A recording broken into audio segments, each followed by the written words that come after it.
Hi, I'm Jason Ramsden, and I believe we can all work on leading a more positive and intentional life. And this show details my journey by sharing my learning, stories, and conversations with guests. If you want to lead a more intentional life focused on being the best you possible, please subscribe today. Now, let's get into today's episode.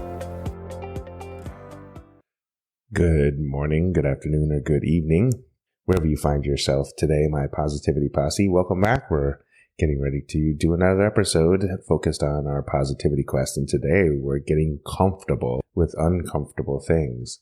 And we'll kick it off with a quote from Anne Lamott that says, "It's good to do uncomfortable things. It's weight training for life."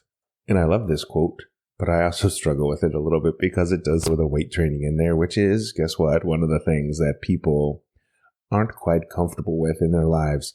And it is an important, uncomfortable thing to get comfortable with. And there's actually quite a number of things that we need to get comfortable with in our lives, especially if we're going to be focused on being more successful. And that'll be the focus of today's episode, is how can you be more successful by doing a number of different uncomfortable things and doing them well and working them into your daily routine, into your weekly routine, and into your life.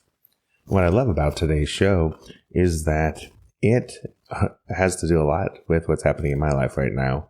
In doing the research for today, I found a great article called 15 Uncomfortable Things That Will Make You More Successful. And why wouldn't we use that as a reference point for today's episode?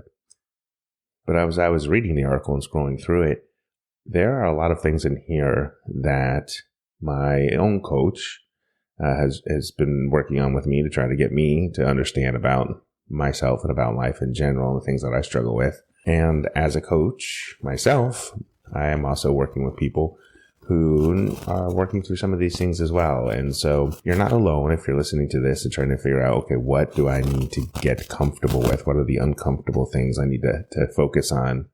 We'll get into that here in a second. But just know that you're not alone. Everybody struggles with something in their lives. And the truth is, we all have things that are awkward for us to try and figure out how do we make it work. And the number one thing in this article, which was written by Megan Keeney Anderson, is learning to take a compliment. I don't know about you, but for me, this is probably one of the hardest things that I have to do in my life. I just am not good at it. I don't appreciate the attention. I don't appreciate the compliments. Or we'll phrase that a different way. I appreciate the compliments, but I'm not good at taking a compliment. And this happens to be something that I was just recently working on with my own coach in the form of recognition, because that's what a compliment is. When people want to recognize you, they want to tell you the good work that you do, and you should let them, even though it's difficult. And I know it's difficult, right? You've worked really hard. You've focused on your skills. You've perfected your craft. But the moment that somebody verbalizes to you in the form of a compliment, all of a sudden you panic, and perhaps it's just a little bit of a babbling response, or you don't even know what to say. Or in my case, I go right to self-deprecating mode in my response. And while you may think that this is something that you should do because I work hard, it's no problem, I'll take care of it, that sort of thing, you're actually cheating the person who is giving you the compliment out of giving you the compliment. So let them finish. Don't interrupt. Let them finish what they're going to say. Take a really deep breath, smile, and just say, "Thank you. I really appreciate you sharing that with me today." Don't try to over-explain. Don't try to push it off. Don't try to undercut yourself. Just really thank them sincerely. They wanted to thank you for hard work that you do. They wanted to provide you with a compliment because they see that you're doing good work, and just accept it. And I get it. It's hard.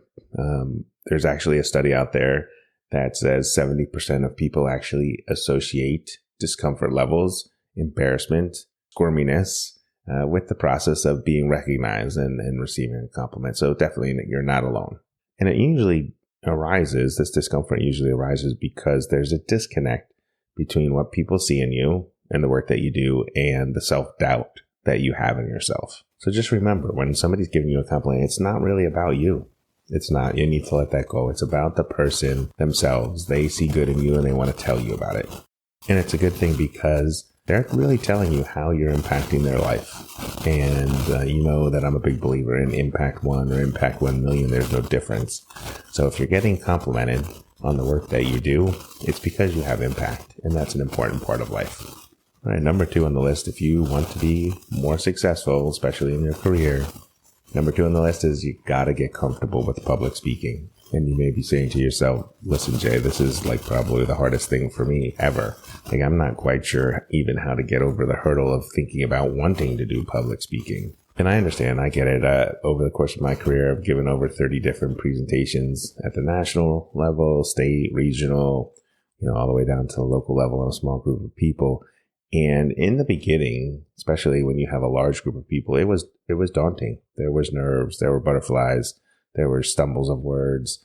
Over time, just like anything else, if you do it enough and you practice it enough, it becomes easy. Now, I'm not saying I don't still have nerves when I go to do a presentation, no.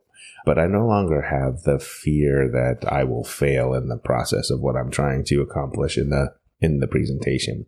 Again, still get nervous, but I don't have the fear that I'm going to fail. And when you're thinking about public speaking, there's a couple simple tips. One is, don't try and memorize everything you're going to say. You have key points, and those are the most important. So let's say there's 5 key points that you're trying to project when you're doing your public speaking.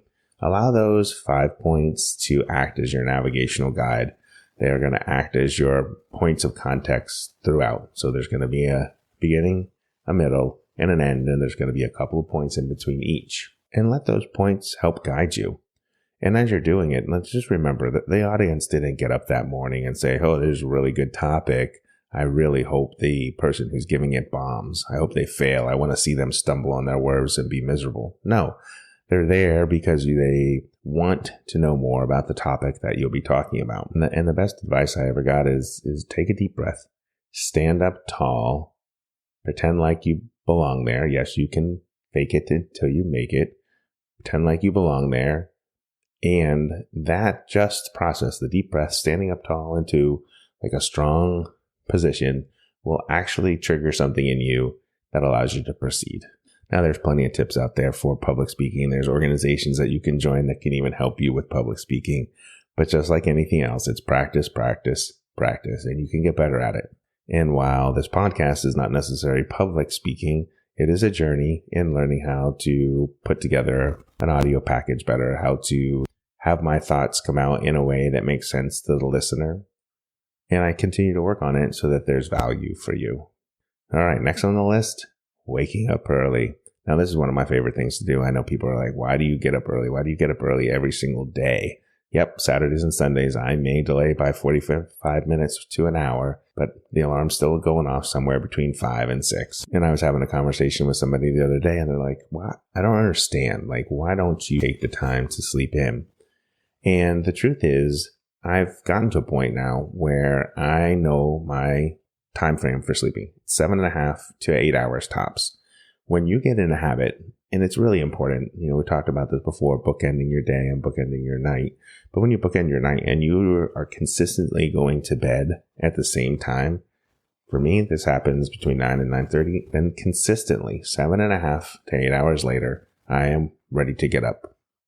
And when you do that math, you go to bed 9:30, 7.5, 8 hours later is 5 to 5:30. And for me, I particularly love it because the hours before the day really begins are the most valuable hours to me.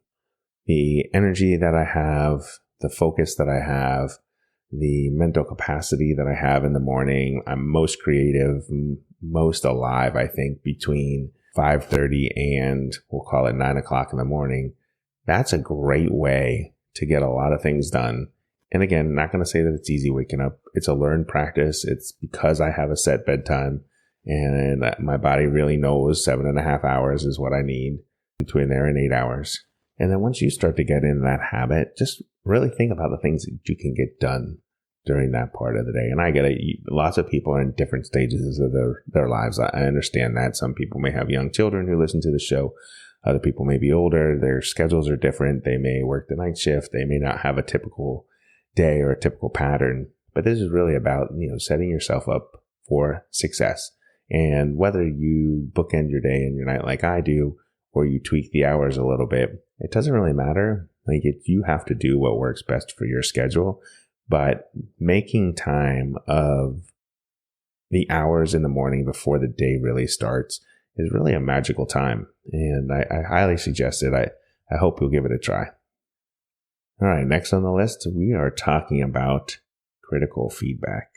Yikes, right? That's probably one of the toughest things that we can do in the workplace, is actually taking critical feedback about the work that we do. Now, we talked about recognition earlier and how it's uncomfortable to get that, but it is also extremely uncomfortable to get critical feedback. But it's an important part of growth. So you need to, instead of turning away from it or turning a deaf ear to it, you need to turn towards it. You need to embrace critical feedback in your life. And if you can think of those meetings where you're maybe in a review or getting the feedback on the work that you're doing, and you have good things that your manager or supervisor may tell you. You also may have things that aren't going so well for you. Is focus on the things that aren't going well from you as a shortcut to be better at your job. Now, it's human nature for us to get a report or feedback and just go straight to the negative for obvious reasons. Like, we want to know what we're doing wrong and we don't understand if somebody doesn't explain it correctly to us. And that may be the case for you. You may be working for somebody who gives you critical feedback, but not in a way that's a positive experience. But you got to think of it as a way to improve yourself. And the easiest thing to do here, all right, maybe not the easiest thing to do, but one thing to keep in mind is that ask questions. Like, be really mindful and thoughtful about the feedback that you get, and ask follow-up questions so you can be sure that you're interpreting what the person that is providing you the feedback is saying. And once you get in a habit of getting the critical feedback, a lot easier, especially if you're looking at it as a way to improve yourself. And I think everybody out there, regardless of what you do in life, should be looking to improve yourself. And one of the things you have to keep in mind when you're giving feedback to a colleague or a friend is don't soften the blow. Like, don't do them the disservice of trying to make it softer so that it's easier on you. Because when you soften the blow and you kind of dance around what it is you're trying to tell the folks, it doesn't make you feel better. It doesn't make them feel better. And there is a lack of clarity that comes from that. Brene Brown always says clear is kind. And it's one of the ways that I've been trying to lead my life. And I think that's an important part of giving critical feedback, is that clear is kind. People that you're talking to know exactly what you're saying. You're not dancing around the topic, and you're not sliding them in any way. And then it ends up being really constructive process for the person on the other end. And if you're struggling to find a way to make this happen, there's a thing called SBI, situation, behavior, and impact. And rather than just telling somebody, for example, Billy, hey, you've got a bad attitude at work and it shows, people talk about that with me, sit down with Billy and say, okay, here, situation, here's a time, here was the behavior, and here's the impact that it had on me or the impact that it had on others.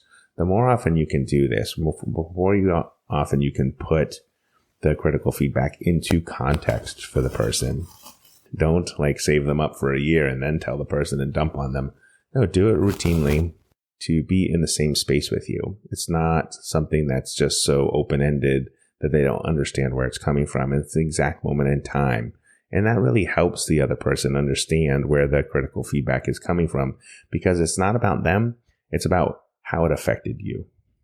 Moving through this list now, the next is fighting through conflict. And I know I am a conflict avoider, have been my whole life.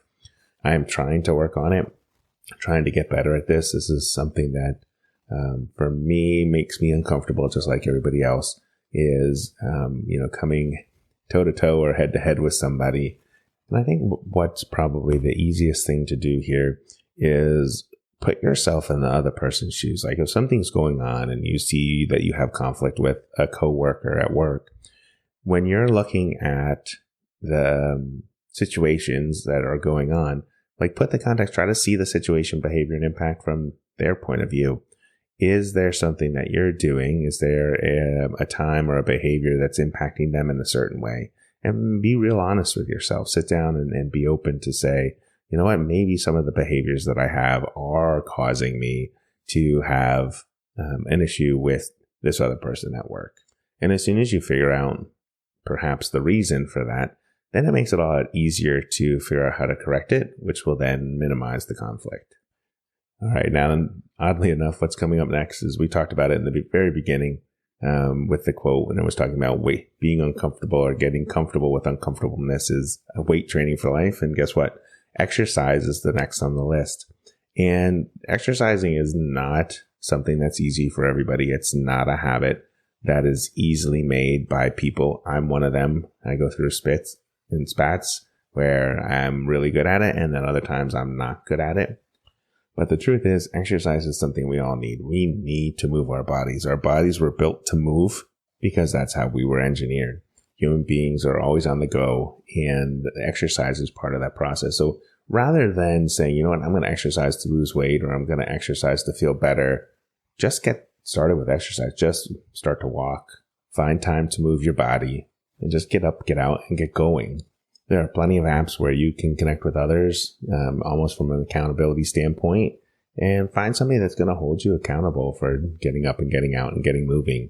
And again, it doesn't have to be this intense workout. It doesn't have to mean going to the gym for hours on end or going for, a 5 or 10 mile run.